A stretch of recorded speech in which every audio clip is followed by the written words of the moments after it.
In the mountains in Ethiopia's northern Afar region, the district of Kanaba was occupied by Tigrayan forces until late April.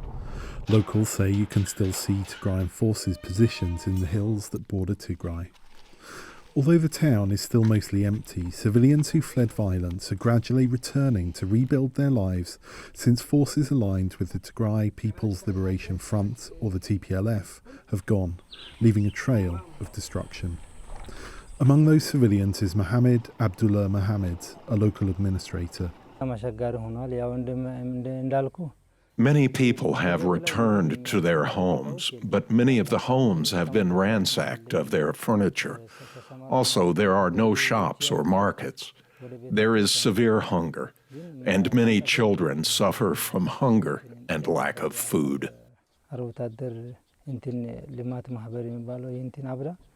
According to the UN and local authorities, of around 300,000 people displaced by the conflict in the Afar region, about 295,000 have spontaneously returned to their homes in recent weeks.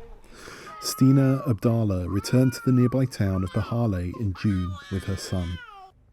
When the TPLF entered the city, we ran away to save ourselves. We left everything behind, our livestock and our homes. We did not find anyone to help us. We ran away. But now we have returned, everything is gone.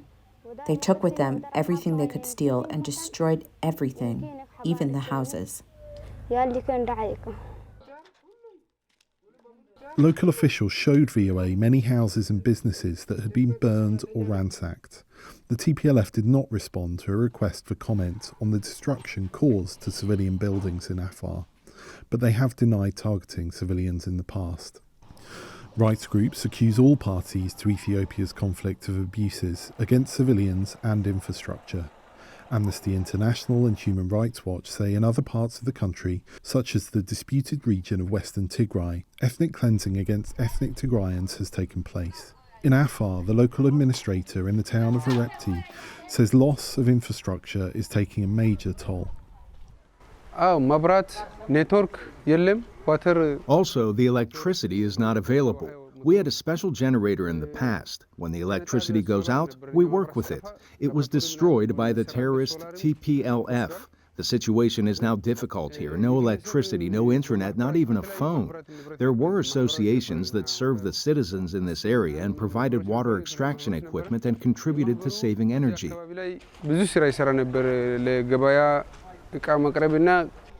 In the town of Bahale, an administrator says medical services were disrupted because they were targeted and destroyed. There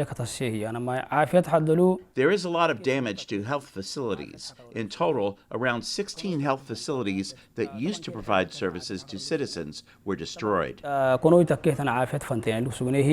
The TPLF says its forces entered the Afar region to break a humanitarian blockade imposed by the government and the Afar Regional Administration, and only retreated after a ceasefire that allowed aid into Tigray. Meanwhile, in Tigray, the humanitarian blockade means access to medical care is a major issue too, with hospitals being forced to close. The UN's International Organization for Migration says those returning home in Afar and beyond are in urgent need of assistance. While Tigray is inaccessible to journalists, all indications are that the humanitarian situation is similarly desperate. The World Food Programme said last week essential food aid has now been distributed in the region, but government-imposed fuel restrictions still make it difficult for food to reach rural areas. Henry Wilkins for VOA News, Northern Afar, Ethiopia.